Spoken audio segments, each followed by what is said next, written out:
Hello, Earl Grey listeners, and welcome to another episode of Earl Grey. Before this episode starts, we would actually like to say thank you.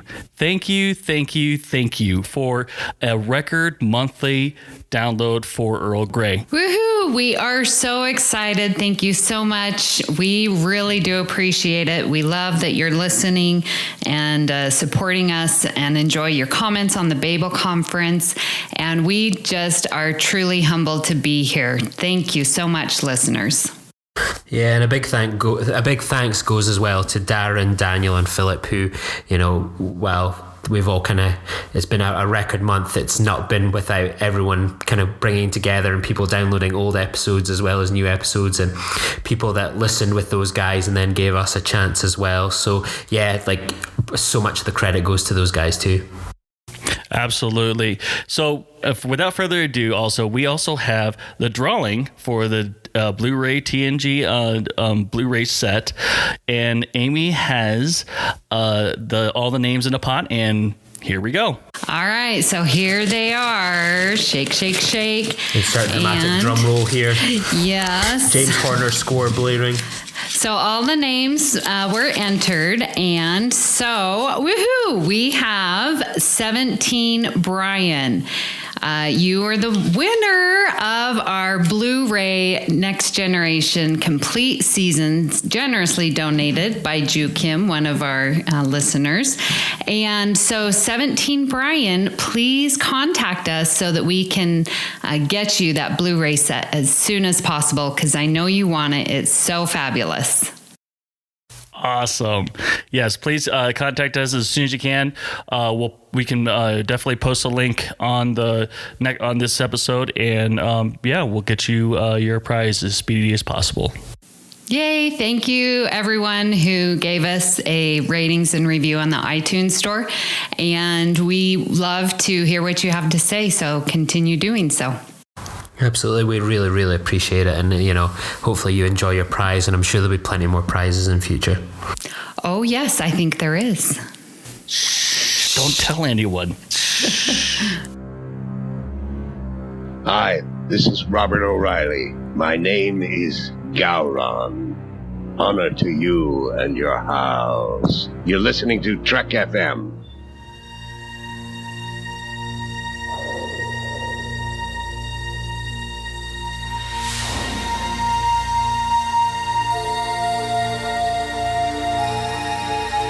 Tea Earl Grey hot.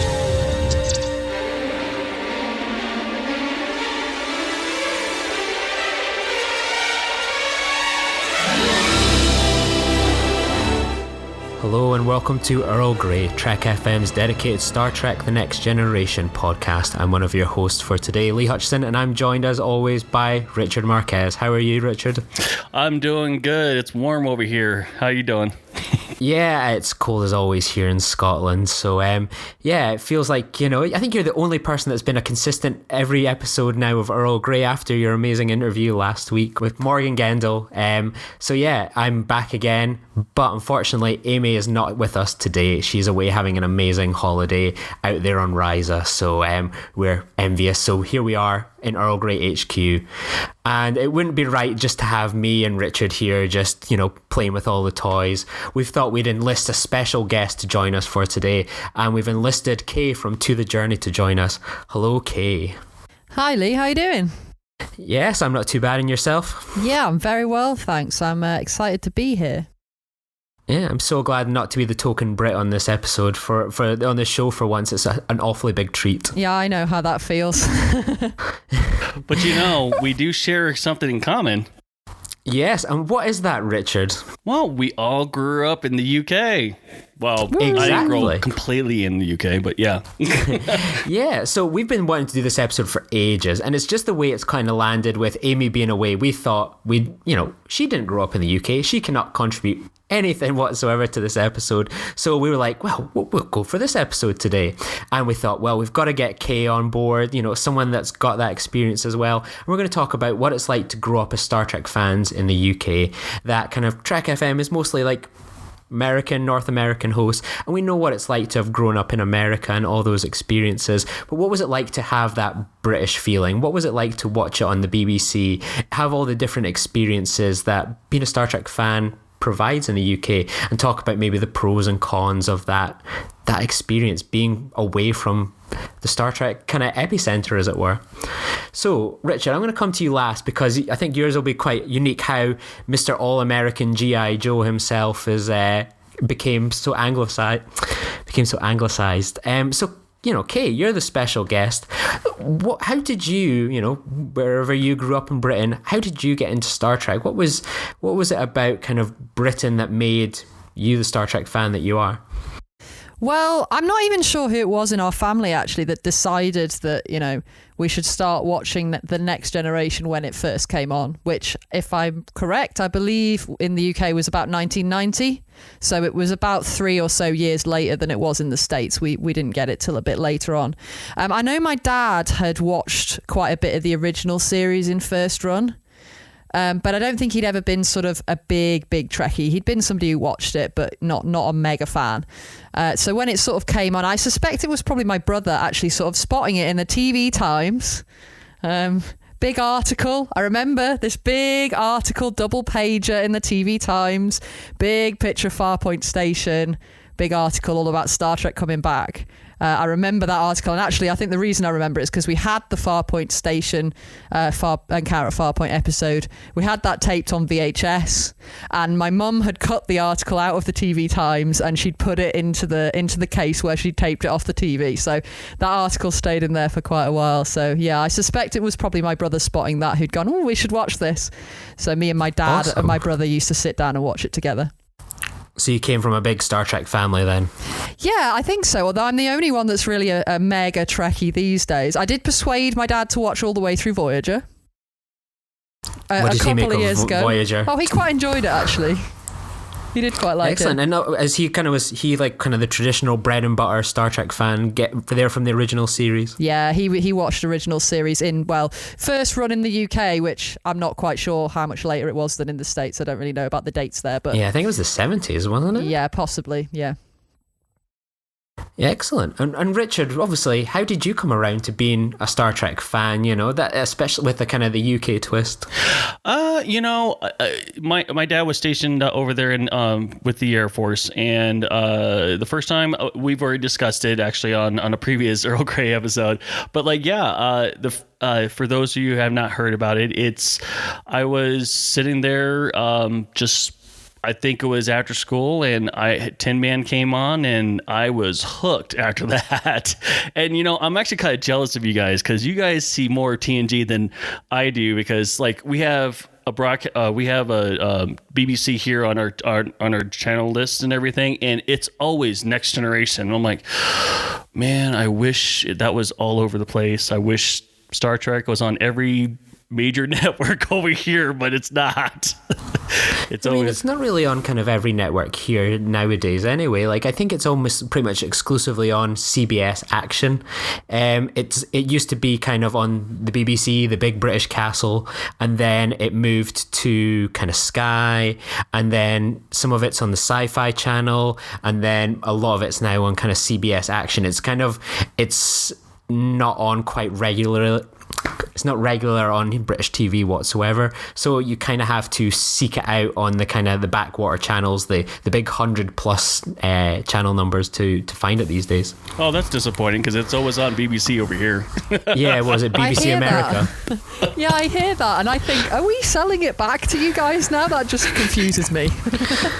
Yeah, so how does BBC America work, Richard? Honestly, I don't know. I'm assuming, it definitely shows news broadcasts that are happening there for you guys as well. So anyone that's homesick, because I believe that my stepmother is actually English as well. She's from a little town called Banbury, and yeah, I believe she watches that here and there to, I guess, reconnect with home. Obviously, she keeps in contact with her family and whatnot. But I mean, it's news. So, but yeah, I assume basically it's the highlights of whatever's going on there in England. I assume. Yeah. Yeah, I've just always been kind of curious about the kind of contradiction between the title BBC America. It just doesn't seem quite right. It seems like we've taken back over America. That, you know, you threw our tea in the sea and then we've come back with a vengeance. Nice. Brilliant.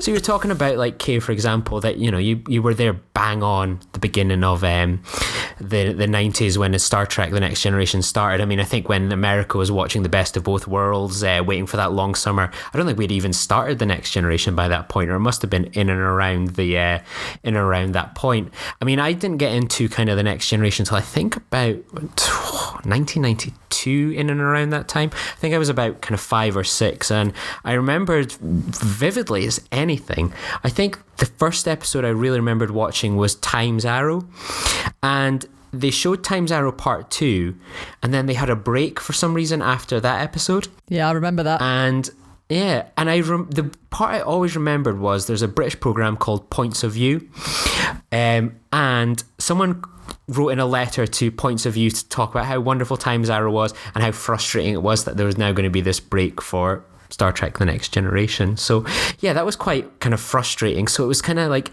I think, you know, up until kind of maybe, you know, repeats on really Sky, like I was maybe seeing just like random episodes here and there on a Wednesday night on BBC Two, and it was so frustrating. It was back in that day where you miss the episodes, you're lucky if you ever see it again, you know, it feels like it's been lost into the ether, and it was really good kind of to eventually catch it all up. And then I always remember Generations coming out, and that just being kind of the biggest thing ever here in the UK. Yeah, it was huge. Yeah, Richard, you're nodding away and everything like that. So did you experience the Generations period here in the UK? Actually, when it came out, we just left England. So, yeah, I had to watch it here in the United States. But I was looking forward to that movie so much. And then, yeah, we left. Oh, dear. What about yourself, Kay? You would have experienced that, obviously, having gone through the whole period of The Next Generation on TV. Was that an easy transition for you to get to the cinema to see Generations? I don't actually remember whether I went to the cinema to see it, because we weren't really big cinema goers as a family. We never really did that very much. But I certainly remember watching it when it first came out on VHS. I remember that. And yeah, I remember it being really big over here. I remember all the posters and stuff on the bus stops.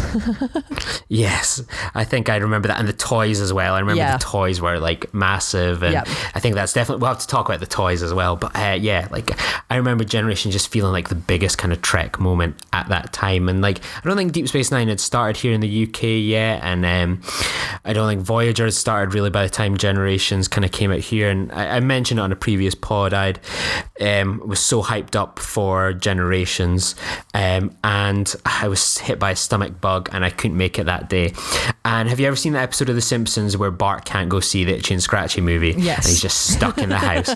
That was my pain. That I felt like everyone was seeing Generations. There it was how it would work. Would it be like it would be shown in the big cinema kind of in Aberdeen, which is about like 35 miles from where I grew up, and you know, that was kind of it. And then it would work its way to some of the smaller cinemas. So there's a town like 15 miles away from me, Inverurie, that was showing it, and I was kind of like, oh my god, I finally will have the chance to go see it. It was that purple poster with just the Enterprise warping away.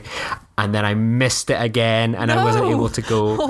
And it was just like a nightmare. And the first time I got to see Generations wasn't in the UK, but it was in Spain, because someone was selling pirate VHS, and my parents picked me up the Flintstones movie with John Goodman and Rosie O'Donnell, and yeah, I watched them in some Spanish villa, just like this really bad pirate copy of Star Trek Generations. Amazing. And I probably watched that hundreds of times. Yeah. So yeah, that was a bit of a frustrating period. Oh wow. Yeah, I bet. Yeah, so like, one thing that kind of was always like a frustration for me kind of as a fan, you know, growing up in the 90s and as a kid, and kind of the UK experience, and I think it's still kind of a bit of a problem now, is kind of the lack of Star Trek events here in the UK.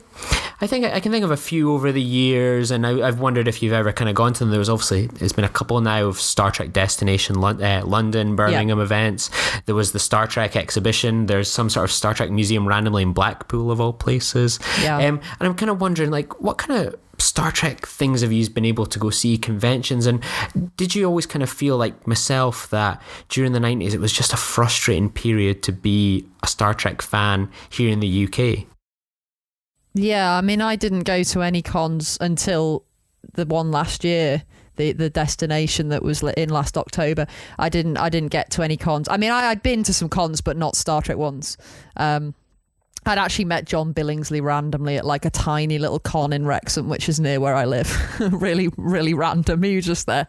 So yeah, I'd met him and that was it basically until I got to destination. But yeah, I do know what you mean. It's been something quite frustrating to not really have when you see all the big stuff that's going on in the States and not really having that so much over here. Yeah, like, did you get to any of the events when you were here, Richard? No. My first Star Trek convention was actually the 50th at Vegas. So, that was definitely overwhelming. That's for sure. Like, that's always the feeling I kind of get with like some of the Star Trek events that have been here in the past few years, is that you're saying overwhelming. I feel underwhelmed. I've always cast a kind of envious eye to America, and I remember like Star Trek Experience being like looking like the mecca of Star Trek things to see and do in the world. And I remember my grandparents, they'd been over in Vegas and they came back with like a Star Trek ceramic plate from there. I don't know where it is now. I think it was like a best of both worlds one or something. And I was like, oh yeah, that was amazing. And I always wanted to go to the Star Trek Experience. It was my dream.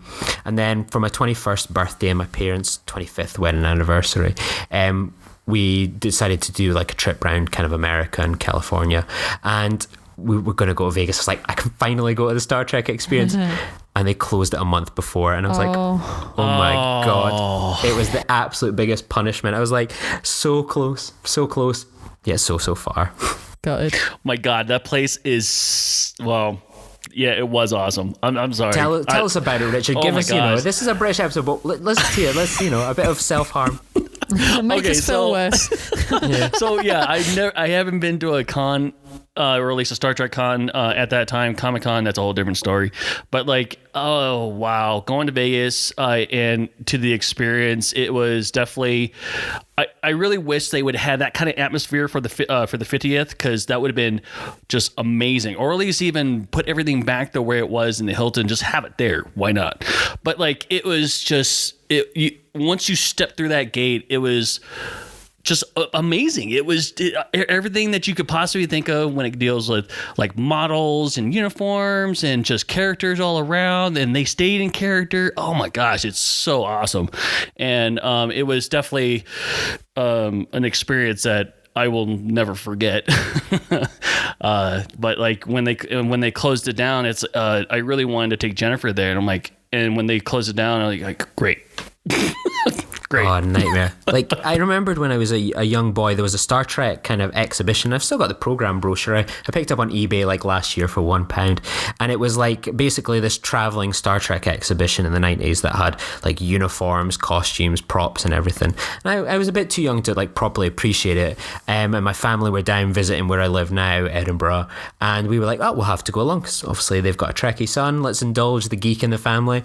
And I think I ran through the exhibit just to get to the gift shop. I was just like, I want to get to all the Star Trek toys, and I was just like, oh, look at that uniform, don't care, where's the gift shop? And I always remembered like I bought bizarrely, just like picked up off the shelf, the video I got was like Masks and Eye of the Beholder, and my brother, who wasn't a Star Trek fan but just wanted a toy, was like the Picard with his like grey suit and everything like that on. So yeah, like I wish I could go back in time and properly appreciate that museum for all it's worth. So yeah, that was a bit of a frustration.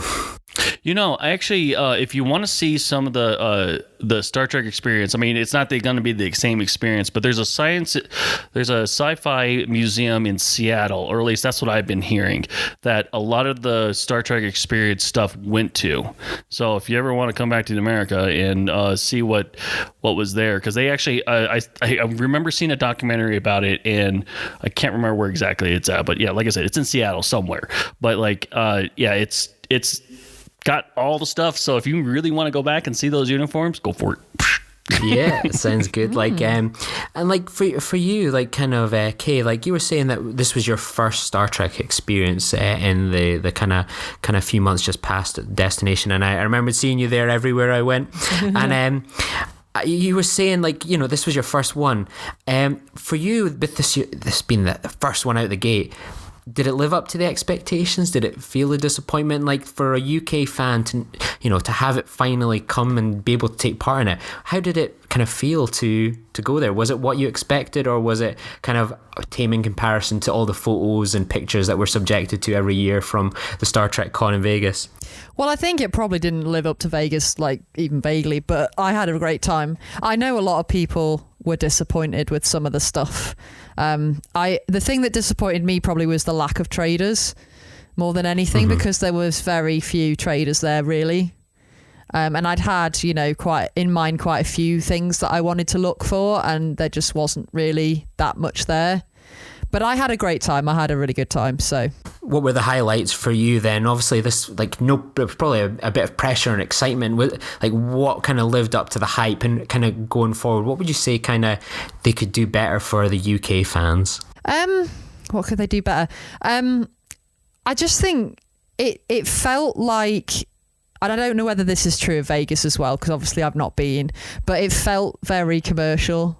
It felt very much like a sort of get as much money out of you as possible, push you through, photos, autographs, just churn like a money factory is kind of a bit how it felt. I think because it was my first one, I think I probably had a bit of rose tinted glasses with it, and there were some people there that I really wanted to meet and I was really excited about. So I think I probably saw it a bit with that sort of view. But I think if I went to another one and it was the same, I'd probably be a bit like, I want something more out of this. So, yeah. I totally agree with that. Yeah, I mean. So, Richard, this is a question for you then. Oh, okay. Is a Las Vegas Star Trek convention in the home of sin, money, and vanity a commercial convention as well? Or is it a mama and papa Star Trek convention? That's funny because when she was mentioning about the vendors and everything, that's one of the things that was my biggest criticism about Star Trek Las Vegas, was that the vendors that are there in Vegas were the same vendors that come to Starfest, which is also a dedicated convention. I mean, it has us 2 or 3 Star Trek guests, and then everything else like Stargate or something like that. But like, because like I think this year was Connor Trinneer and Michael Dorn and Nana Visitor came last year, and this year it's going to be Odo. And then that's it. So it was I was kind of disappointed with that, because I was expecting more, more vendors, some more cool stuff that people made by hand or something like that. But yeah, I was extremely disappointed with that. But like the schedule. That was the one thing I hated about the whole entire thing, because all the cool stuff that I wanted to see was in one theater, and then on the other side was another cool thing that I really wanted to see as well. It's like, oh my god, you guys are killing me. So yeah, the schedule was hard. Yeah, you had to pick and choose and which ones you really wanted to see and what you didn't want to see, but you wanted to see all of it. Yeah. But like, yeah, it's just, but it's an amazing experience. If anyone's listening, or everyone that's listening, it's definitely a marvelous experience. It's especially if you're a Star Trek fan. But yeah, it's just don't bring a light wallet. Yeah, like, Yeah. I mean, the thing that kind of has always bugged me is kind of like a Brit looking on kind of with the envious eyes is that the if it was only 1 month later, it would make such a difference to for those in the UK. Like the prices of the flights are double because it's what we would class as the school holidays. Have it 1 month later, as soon as it hits September 16th, those prices are slashed, and like I could go to Vegas for a quarter of the price I would like the previous month. And I was thinking, like, it's my 30th pretty soon. I was like, oh, maybe I'll go to Vegas to Star Trek. That's what I'm going to properly do at this time. And then I just looked at the flights, and it was like over £1,000, and that was before like ticket prices, accommodation. I was like, no, I just cannot justify that cost whatsoever. How much is that American? It's probably like flights are probably maybe kind of 800, 900. Oh, that's I don't know. Okay, yeah, that's pretty high. But yeah, it's crazy. Like it's so frustrating, and it just kind of prices you out of even kind of thinking, oh, maybe I'll do it. Yeah, absolutely. I looked at the price of the flights and went, no. Yeah, I know. It's just I can just can't justify the cost. It's a heartbreaker. Oh, so it's something I just. It's a Star Trek convention. Yeah, and I don't. I'm a man living by my own and all that sort of. I can't justify. Maybe we need to start a Kickstarter. Yeah, exactly. Get the Brits to Las Vegas. Yeah, like how much would people pay to like meet us? We'll do meet and greets and signings and everything like that. I'll sign like, autographs. We'll get Creation to pay for our flights out, and then we'll do some signings like $5 and all that sort of stuff. Yeah. I'll put some sort of witty Scottish comment on a. You got to bring a lot of headshots in. Me, yeah. Exactly. Yeah, like I'll bring haggis, all that sort of stuff. Iron Brew, I'll sell that. Whatever. Oh yeah, Iron Brew. Yeah, we'll reach out to Creation and make this happen. It's going to be look out for it 2017 18. The Brits are going to have their own panel and all that sort of stuff. I'm tweeting them right now. Mates, the Brits are coming. That's I'm going to make that happen. The crowdfunding's happening. Yeah, Brits mates, I love it. The Brit mates. Exactly. Like you see it, Kate, and I see it. Yeah. Like To the Journey and Earl Grey are like pretty high up in like the UK iTunes charts.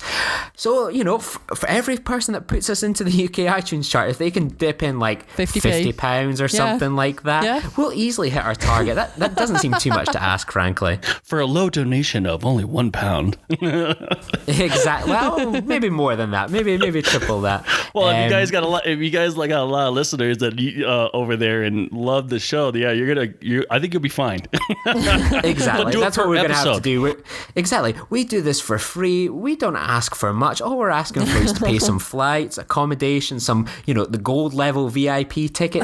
We're just being really humble. We're not traveling asking cargo for much. Yeah. Well, no, first class. Like we are kind of, the VIP and all that sort of stuff. So, we don't ask for much, Patreon, put in like an extra $100 and say earmarked for Lee and Kay's glorious adventure. Exactly. We'll do a podcast out there or something like that to justify the cost. So yeah, there you go. We'll do a crowd fund for that. Listeners, please don't actually send us money. Exactly. I don't want to be in trouble for mail fraud. Yeah, because I think the convention's actually sold out. Oh, exactly. Probably. So, well, I'm sure there's like the VIP, like the £15,000 tickets. I mean, it's their fault for not getting the tickets for us sooner. So yeah. We've got to get the more expensive ones. Kind of for me, like I first went to kind of Star Trek convention. I think it was one of the first ones in London when they did Destination London, and I just couldn't believe it had finally kind of come.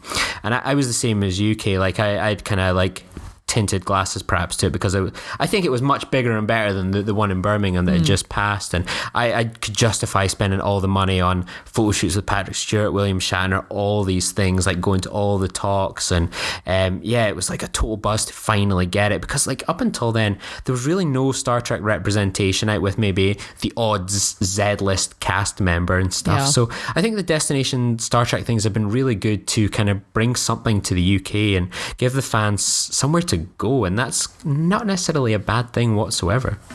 Yeah, absolutely. And like I think hopefully, like I say, they're meant to be globetrotting around Europe. I think they've been in England 3 times and Germany the once. So it seems a bit of a kind of bizarre combination of kind of dates and plans. Yeah. Are you talking about FedCon?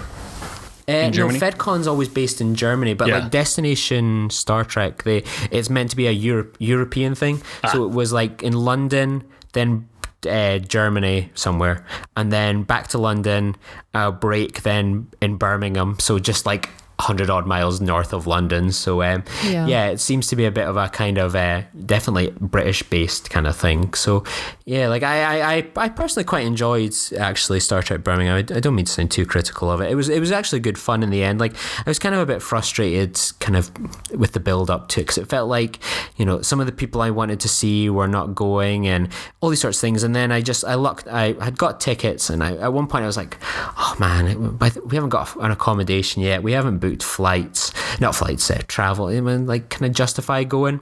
And in the off chance, I applied for like a press pass and I got it, and I just absolutely milked it for all it was worth. It was so much fun. Like the highlight for me was like the William Shatner was doing like a talk on the Saturday night. It was like a stand-up show, and like it was like, oh, you cannot get into paid talks with this ticket, and I was like, try me. And so I just was like, I swaggered into this William Shatner talk, and I went right up to the front row, because it wasn't like seated things, and I was like, the people in the front 2 rows basically paid like £150 to sit there, and I just planted my butt right between them, and like they just paid more than that. Were checking over. Yeah, they checked over people's tickets and stuff, and I just showed my badge, and the guy went, yep, not a problem. I was like, brilliant.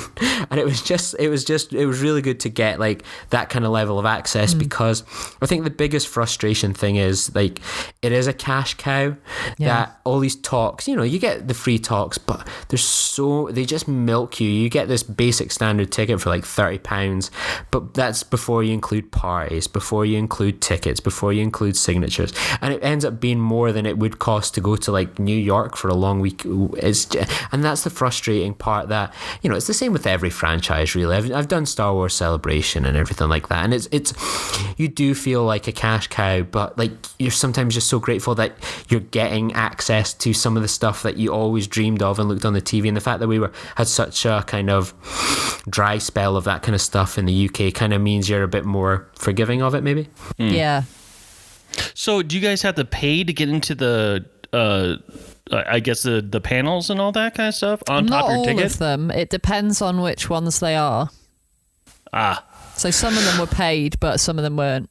They had 3 stages, and the 2 of the stages had all free talks on, and then 1 had talks that were paid.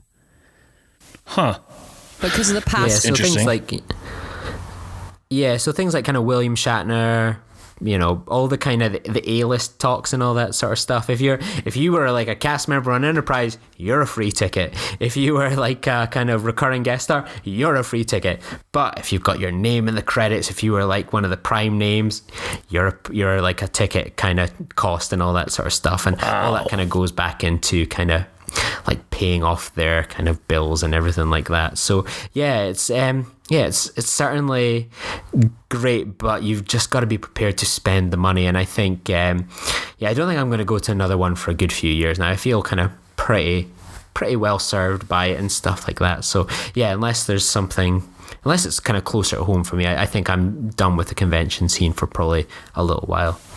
Yeah, that's what we said about Star Trek Las Vegas, because we were only there for 2 days, but I can't even tell you how much money I spent. I don't want to tell you how much money I spent. But wow, yeah, it's definitely it's definitely expensive. Yeah, and I think that's kind of ties into another thing. Like, I always think the UK has maybe had better like Star Trek stuff to buy though than America. I don't know if that's maybe something you feel, okay? Like, I always think Star Trek merchandise in the UK has always been a bit cooler and better than America. Maybe that's just me. I don't know. I don't really know what, like, because I don't really know what they've had. I think now, yeah, in the States, they get tons more stuff than we do. But I think maybe back in the day, I don't really know. I mean, I remember having all the Playmate stuff when I was a kid. I had a lot of that stuff. I remember when you could buy it all in Toys R Us. Yes, exactly where I bought mine. Always Toys R Us. It's all there, Yeah. all under one roof. Yeah. It's called Toys R Us. Those Playmate toys, like $6.99, proper size action figures. Yeah. They were so cool. Like I've gone through a bit of like, I'm turning 30 and I'm pretty sure I'm in crisis, and I'm buying all the stuff that I couldn't afford or buy when I was a kid. So like in the past year, I've bought all the Playmate First Contact toys. So I've got all the action figures, and I've got the Enterprise, the Borg Sphere, the Phoenix, and I think I've just officially lost the plot, because like you can get like one of the people that you can get them in the spacesuit with the helmet. Yeah. And I was like, oh yeah. Well, so I've got the Picard one. Then I was like, but there was 3 of them on the hull, so I might as well just buy another 2 and just keep the helmets on them. And that's technically Worf in space, that's Lieutenant Hawk in space, and Picard. And I genuinely think I'm cracking up. I'm literally buying the nonsense that my parents couldn't even, even like other stuff. Like I'm buying like Star Trek monthly bulk from like eBay and all that sort of stuff, like 100 issues for £10. I don't know what I'm going to do with it, but I feel I have to buy it because I wanted it so much as a kid, or I could only get a few copies because it was a lot of money. I'm literally having this midlife crisis where I'm just buying up nonsense from my childhood that I just couldn't justify buying. I suppose it's better than a Ferrari. Yeah. If I could afford a Ferrari, I would be buying that over like an extra edition of a Playmates action figure. But you'd have a Star Trek personalised plate though, right? I did, but I don't know where that vanished to. Like, as I say, it came back from Vegas and stuff. So exactly. So yeah, like I know, like even like it's crazy. But I think like the UK, like the kind of probably best. I don't know if you've gone to them, Kay, but I think the best kind of Star Trek events that have kind of gone on in the past few years have been the kind of events at the Albert Hall. Have you gone to any of them? I haven't gone to them. No, I know of them though. I think they've been pretty cool. Yeah. Yeah, like amazing. I remembered when it was announced, like I immediately bought tickets and I was like, I don't care if I'm going myself, I'm going to go. And I went to the Star Trek, they announced Star Trek 09, and then the next day they were like, oh, and we're going to do Into Darkness as well. I'm still waiting for a Star Trek Beyond, and like those Star Trek events at the Albert Hall are just incredible. Like I know that people are very critical of the Kelvin movies, quite rightly here and there, but I think like when you see them with a live audience, there's something really special. Like when they were playing with the live orchestra and the Enterprise drops below the clouds and then comes back up, like there's spontaneous applause, and it's things like that where you like these movies genuinely do have an audience, even though you would look on forums and stuff and you would think, oh, people are just not happy with these movies or think they're a load of MacGuffins or whatever. Like they do have an audience, and they seem to be, to sell out the Albert Hall like 4 times is pretty impressive for movies that people think are the worst. And I think that shows that Star Trek has a great audience and love the music. And I think they did Star Trek Into Darkness, and then I think about 18 months ago they did The Ultimate Voyage, where they played a selection of the live music, and that was just something incredible. To hear the First Contact score live as well was pretty special. Yeah, I bet. That's another thing I spent too much on as well. Did you go to the Ultimate Voyage as well? What did you think of it? It came through Denver, and oh my gosh, that was incredible. Because I think I got the hoodie, I got pins for Jennifer and I got the CD, I got the movie poster, or not movie poster, the concert poster, and I think I got the program too. Yeah. But I'm trying to say you're sponsored by this, Richard. Well, there you go. I'm gonna fund your guys' tickets. Yeah, exactly. Yeah, there you go. Like, the Ultimate Voyage I thought was pretty cool. I mean, my only frustration was that I wish it was more focused a bit on the music. They had obviously this live video, and like the audio on that was just a bit too loud. Like I just wanted to let the music kind of breathe on its own. Like I would have been just happy to hear an orchestra symphony just playing the music. But to hear that kind of music live is always such a treat. Yeah. And I'm really hoping Star Trek Beyond gets the same treatment down in the Albert Hall. I mean, on the first night of 09, like Simon Pegg came out, and then they were like, oh, and just this was while Force Awakens was being made. They're like, oh, and he's just working on a small movie just down the road, not because obviously Pinewood's not too far from London. It's J.J. Abrams, and he came out, and yeah, it was just totally awesome. We were sitting there like going into Darkness night thinking, I wonder if Benedict Cumberbatch will be here or something along those lines, and alas, he wasn't. But it was pretty cool. Like, so kind of for you, Kate, what have been some of your kind of favourite Star Trek memories that could have only have been made in the UK for you? Oh, wow. I don't know. I'm not really sure. I mean, I have a lot of memories of TNG from being a kid. I think there were quite a few people, I think, that sort of watched it. I found it was quite mainstream. I didn't really feel like Star Trek was a weird thing when I was a kid. I felt like there were a lot of kids in my school that watched it. I remember it being, having sort of, the Star Trek books and stuff. It was quite a cool thing to have. I don't think it was really like a geeky thing. Certainly not when I was in primary school. Maybe a little bit older, but not in those early days. I think because it was new and it had just come back on, and I think a lot of people's parents remembered it from the back in the day and sort of got them watching it, and being a slightly different audience in the UK with BBC and stuff back then, being we didn't have that many channels, so I think a lot of people saw it compared within the States. I mean, 1990 we still had 4 channels then, right? Yeah, that's we crazy. Still had 4 channels. You're spot on, yeah. I We didn't have cable then. We had 4 channels and 2 of them were BBC. Yeah, my dad used to work for a cable company out there as like a side job, and I remember him talking about cable and everything. And I think you had to pay an enormous amount of money to get even the stations in the United States by satellite and everything. And it's, oh my gosh! But yeah, I remember just the basic channels. You only had like 4 or 5 channels. It's like, oh my gosh.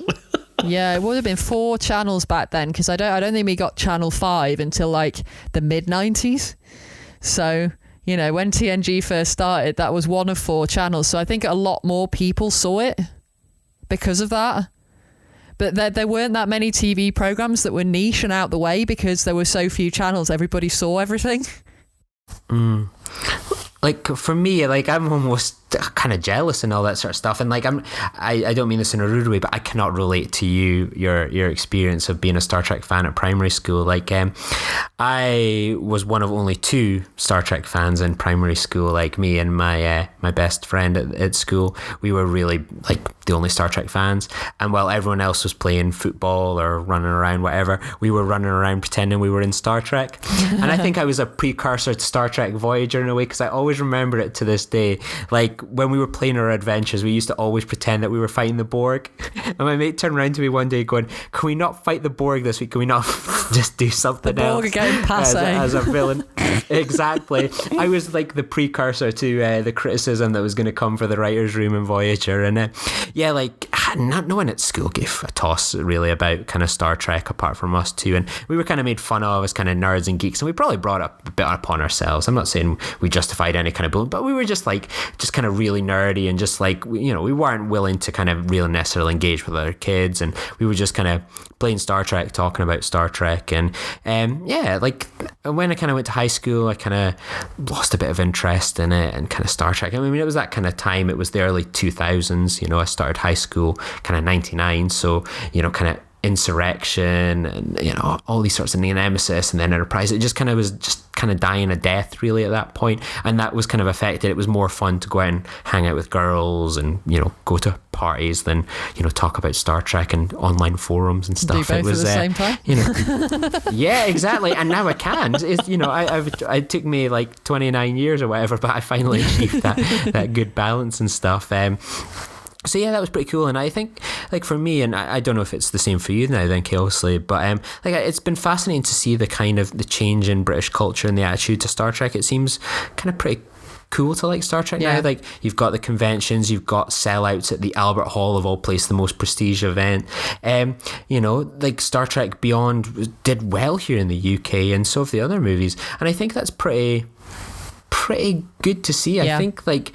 And I don't know, and it's kind of more difficult now, I think, to maybe like Star Trek because it is harder to get the you can't really watch on TV as much as we did. You've got all these different channels. Unless you've got Netflix, it's very difficult to dive into Star Trek, I think.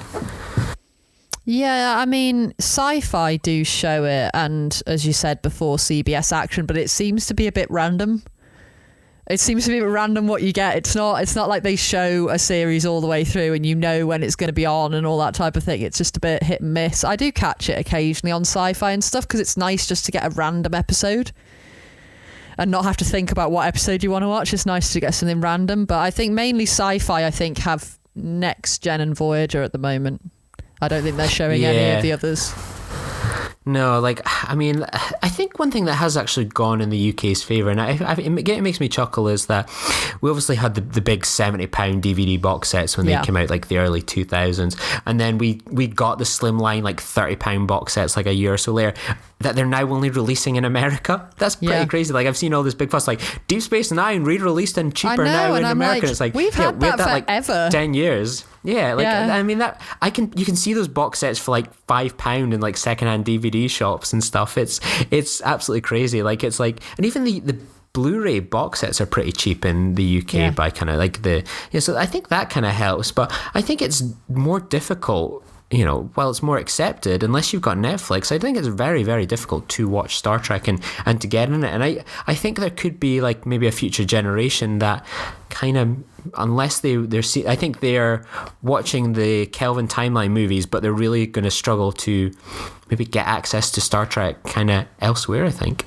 they're not going to have the adventures we had where we could tune in regularly and get to watch the movies.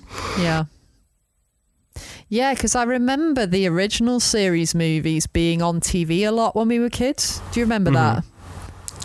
Yeah. Voyage Home always seemed to be on all the time on ITV. Yeah, Voyage Home and Star Trek 5, they seem to show that a lot as well. Yes. I don't know why. I know, like, I always think and I think it lends, you know, to my crisis or bizarre crisis that I've experienced. Like, I think that one of my kind of favourite and most torturous things growing up was, like, because, like, the way it would rotate, obviously, was that when it went to Sky, it was, like, Deep Space Nine and Voyager. And Voyager originally kicked off on the UK on BBC Two with an amazing, like, Star Trek night hosted by Jonathan Ross. And then it went to the cable channel Sky, and then it was like you would get a season of Star Trek Voyager Monday every week, and then after 26 weeks it would turn to the season of Deep Space Nine straight for 26 weeks. Then on that, so even though they were airing at the same time in America, it was this weird, like, you could only have one at a time. So, like, with the videos, you had to, like, oh man, I really want, you know, you would have a choice with the videos, like, oh man, this isn't going to be on for like 9 months, I can buy it now or I can rent it. And I don't know why, like, I kind of loved the joy of going to the shops and being able to go, oh man, which video am I going to pick? Will it be the Deep Space Nine one? Will it be the Voyager one? Or will it be this cheaper TNG one, you know, because it's been out for a few years? I love that kind of treat of kind of picking the videos. Oh, memory lane. You just reminded me of going to Blockbuster and renting out videos. And all Blockbuster's that. gone. Blockbuster's been gone for some time. No, I know. Like, for me, like, it was always such a kind of, it was a real treat, because, like, the nearest Blockbuster, because I lived in the countryside, was like 15 miles away. So every so often, like on a Saturday, we would have like a treat where we'd like drive to this town, get a Chinese takeaway, a video rental, head back home, but we'd have to pretty much return the next day to return this video. So essentially you're on a 60-mile round trip to rent a video. I mean, it's just crazy. And like, I always loved it because the Star Trek, you know, video rentals were like 4 episodes instead of 2. So you were getting like extra episodes instead of just like the 2 for like 12 quid. So that was like, you were away getting this like rental for 5 quid, but you were getting 2 extra episodes as opposed to just 2. So you were getting a bit more value. So if you thought one episode was bad, but the other like 2 or 3 were great, you're like, that's not a problem. If you were buying a video and it was like one that was good and the other one was bad, you're like, I can't justify spending £12 of my pocket money on that. And like, I even like quite recently, like it's been kind of a bit of a holy grail I've been trying to find. Like, I've kind of alluded to it like once or twice. Like, I collect Star Trek VHS artwork, like the UK stuff. And I've got like about 600 covers now and all that sort of stuff. And I've always been trying to get like the Blockbuster stuff. And someone recently put up the whole set on eBay for £250. I was like, I'm no way spending that money. And I messaged him, I was like, hey, I'd be willing to give you like £40. I think that's really generous because, you know, you can buy the Blu-ray for that kind of thing. And the guy was like, oh, no, well, it's kind of like, it's a very rare to have them all together. And I was thinking, like, no kidding.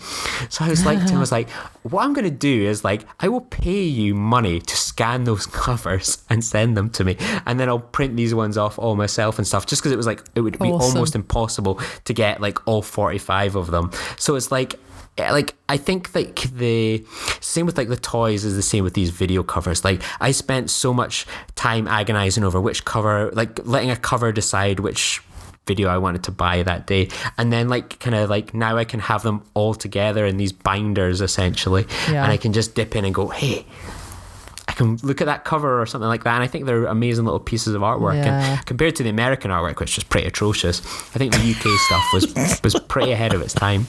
Yeah, it's really interesting actually how you get all this different artwork internationally.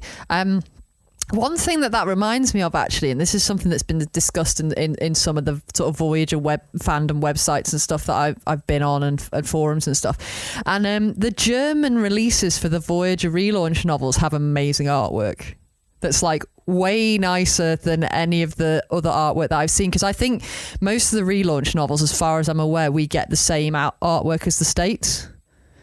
I'm not aware of the artwork being different, but the German ones apparently Paging they get Matt Rushing and Bruce Gibson. Yeah, they apparently get their own artwork, and I've seen some of them, and they look awesome. They look really cool. Yeah, like I think, I don't know why. I think, as I say, I think the VHS artwork for the UK was pretty awesome for the most part. It was very unique. Like I think the UK stuff's pretty boring, and as I say, it's been such a treat to collect them, and like obviously shove them all up on like TrekCore and everything like that. And people seem to kind of get their memories like evoked of them, and I think like that was kind of part of the joy of the 90s, was like Star Trek felt rare and special, and like to get to watch a couple episodes or to watch it on a Wednesday night felt special. And I don't know if that's special for people nowadays. I don't know. I think watching TV, I'm not even sure if TV is the right word now, because people don't actually watch it on a TV, but watching, you know, serialized drama, for want of a better way of putting it, it's different now. You know, it's all about the binge watch. It's not about watching that one episode and then waiting a week for the next episode and then waiting a summer for the next season kind of thing. It's a different thing. Yeah, definitely spoiled, because that's kind of what we're doing with 24 right now. 24. Yeah. Oh my God, this is awesome. But like we're trying not to. That's what we did for Game of Thrones as well. That we didn't watch for like 2 or 3 weeks or something like that, and then watched it all in one night, those episodes, and then watched a new one that day as well. But no, yeah, definitely, it's definitely a different culture. I mean, what Netflix puts out an entire season of. Luke Cage, and I watch it all in one day. Yeah. So like I have the day booked off for House of Cards. So thanks to my generous holiday allocation, I'm like, Orange is I the will new put black. one day towards House. I've only watched the first episode of that. It's I must amazing. admit. I haven't seen it yet. I've heard that. Yeah, like I'd love to see Kate Mulgrew. The bits I've seen of her in that show look pretty awesome. She's incredible. I've got a list of so much to watch, and I mean, I'm pretty much just rewatching Grand Designs all the time. So it's a real struggle to. I love Grand Designs. Everyone loves Grand Designs. Grand Designs is amazing. Exactly. Like, you know, do you get Grand Designs in America, Richard? I don't even know what that is, dude. So it's a bunch of toffs. I'll let you explain, Kay. So basically, it's people with a lot of money who decide that they're going to either buy some land or buy a house and like renovate it like ridiculously amazing, and they get this guy who goes and like films them doing it all. Huh. But it's so relaxing. And everything always goes wrong. They always get flooding, and like the wife always has a baby halfway through the build, doesn't she? Every time. Exactly, and it always goes, it was meant to be finished by May. It's now the winter. Yeah. And everything has come to a halt. And they're living in a caravan and... with like 8 children. Exactly. It's brilliant. It's ridiculous. But yeah, what a show it is. BBC America needs to be showing Grand Designs. That's all I've got to say. Grand Designs. Yeah, exactly. Let me see if that's even in... It'll be on YouTube. I'm sure there'll be clips of it on YouTube. I'll send you some stuff, Richard. That'll keep you occupied. I'm looking forward to it. Oh, definitely. I mean, I can't believe that's been nearly 50 minutes already. Does anyone have any like points or anything they want to make before we wrap up? No. No, anything you want to add, Kay? Are there anything we've glossed over or any stories you'd like to share? The only other real thing that I sort of really is probably my most abiding memory of starting to watch Star Trek, and I have talked about this a little bit on other sort of parts of the network before, but I'll mention it because it just really sticks in my head. I don't know why, but despite the exciting TV Times article, I assume we must have been out on the day that Encounter at Farpoint was on, and we had to tape it, because the very first episode I saw was The Naked Now. And what did you think of The Naked Now? I loved it when I was a kid. I probably didn't even understand half of it, but I loved it. Yeah. And the thing that stuck with me for years and years, which when I came back to Star Trek later on and the DVDs started to come out and I started buying the DVDs, the thing that stuck in my head was that scene at the end with Data putting all the chips back into the computer. That stayed in my head. That was just in my head for years as a kid. That was just, that was my first thing that really stuck in my head as Star Trek. So that's my little Star Trek abiding memory there. I really like The Naked Now. I love it. Silly. It's kind of funny and stuff like that. Like, I think that's the thing with kind of Star Trek sometimes, is that episodes kind of like The Naked Now and Threshold get classed as, this is the worst episode ever. It's so stupid. It's like, yeah, it's stupid, but it's funny, and it's like something, it's just ridiculous in its own right. Give me that over like so many episodes of Star Trek where it's like, there's an anomaly. There's an ambassador with a secret. Oh my God, I've been like through this so many times. Give me that episode where it's a bit nuts. Like, I can tell you everything about Threshold. I cannot remember anything about that episode where it was like they go into that cloud or nebula, whatever. You know, those episodes really stand out in all the 729 episodes. So things like Naked Now, and you know, I think it gets an unfair reputation. I mean, it is poor, but it's got its charms, I think. I still love it now, yeah. I still love it now. Exactly. Well, we'll have to do like a group commentary on it one day. Like, that would be fab. I'd love to do that. Yeah. We'll do that as a patron special one day or something like that. Even Richard's buzzing clearly for that. So hey, Naked Now commentary. He's probably got It's Not Code of Honor or something like that. Oh, Code of Honor. Well, that Code is of terrible, Honor. though. Oh, man. Don't go down there again, Richard. Well, abort. Talking about the British experience as Star Trek fans isn't the only thing we've been talking about here on the network. Here's what's been happening on all our other shows. Previously on Trek.fm, Standard Orbit.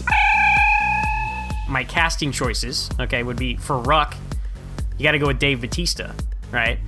He's Drax in Guardians of the Galaxy. He played Jinx in... Inspector. Yeah, not Jinx. What's his name? Hinks. Mr. Hanks. Mr. Hanks. Yeah, Mr. Hanks. That's the wrong James Bond film, everybody. The 602 Club. Going back to the Gotham thing really quickly, I know this is semi-derailing. Why would you want to move to Gotham? I mean, he has to have been there. It's like the picture that he has on his wall has this beautiful, shining, like, daytime view, if I'm not mistaken, of Gotham, which I don't think we ever see. It was like, I'm not really sure. Charm City looks quite nice. So. Saturday Morning Trek. It's very much like a continuation of the original series. You know what? You raise a very good point, and it's one we probably should have talked about earlier, is that we talk so much about the animation and the limitations of the medium that we forget about the writing. And overall, it's pretty strong throughout the run. And that's what else is happening on Trek.fm. You can listen to every show on the network at Trek.fm with links for iTunes, streaming services, and a direct download link. This episode of Earl Grey is brought to you by Audible.com, offering more than 150,000 titles for iPhone, iPod, iPad, Kindle, Android, Windows Phone, plus Mac or PC. To get a free audiobook of your choice, visit audibletrial.com/TrekFM. Thank you, Audible, for supporting Earl Grey and Trek FM. If you are a weekly listener and would like to directly help Earl Grey, please consider becoming a patron of Trek FM. At patreon.com/Trek FM, you can choose a pledge level and receive rewards. For example, $5 a month gets you into our patron zone. You get exclusive content and access to our early releases. At the $15 a month gets you a chance to participate in our monthly roundtable discussions. And those are so much fun getting to talk with everyone. You'll really enjoy that. At the $25 a month, you get associate producer credits for any podcast you choose. We would like to take this moment to thank our current Patreon associate producers, Michael Huter and Justin Ozer. Thank you for supporting Earl Grey. Another way to help out the network and get cool stuff is to visit Redbubble. At redbubble.com/shop/TrekFM, you can find amazing designs for shirts, pillows, phone cases, and more. And with each purchase, a portion of the sales goes to Trek FM. Connect with other Trek FM listeners on our Facebook discussion group called the Babel Conference. You can search in Facebook Babel, Babel, or you can like the facebook.com/TrekFM page for show updates and announcements. The network is also on Twitter at TrekFM. If you would like to contact Lee, Richard, or Amy, that's me, visit trek.fm/contact to send us a subspace message, or you can find us on social media. So, Richard, if people wanted to reach out to you on the network and beyond, where can people find you? Well, they can find me on the Babel Conference. I pop in here and there, cause a little trouble. But other than that, I'm also on Twitter, and my handle is xransom. What about yourself, Kay? You've got your own show here on the network and all that. I'm sure there's a huge amount of crossover between the two shows, but for people that maybe are just Next Generation focused, tell us a little bit about your show and maybe some episodes that people might be wanting to check out. Yeah, sure. So you can hear me on To The Journey, which is Trek FM's dedicated Voyager podcast. We recently did our 200th episode. We had one of our patrons on and we had a really great chat about the premise of Voyager and about Caretaker and stuff like that. So that one was really good. And we've got an interview coming up in a couple of weeks. I'm not going to tell you who it is, but it should be pretty cool. So watch out for that one. Other than that, you can find me in the Babel Conference. And if you want to look me up on Twitter, my handle is Choco Weeble. Yeah, and if you want to find me on the thing, I pop up on the Babel Conference here and there. You can find me at Lee_Nostromo. You can find me at Star Trek VHS. You can find me on the Filibuster podcast talking about movie, nerd and geek culture. And you can find me sometimes on the Glasgow's Green Football podcast. So join us next time for another cup of Earl Grey. Today is a good day to die. How much did that cost? Great joy and gratitude.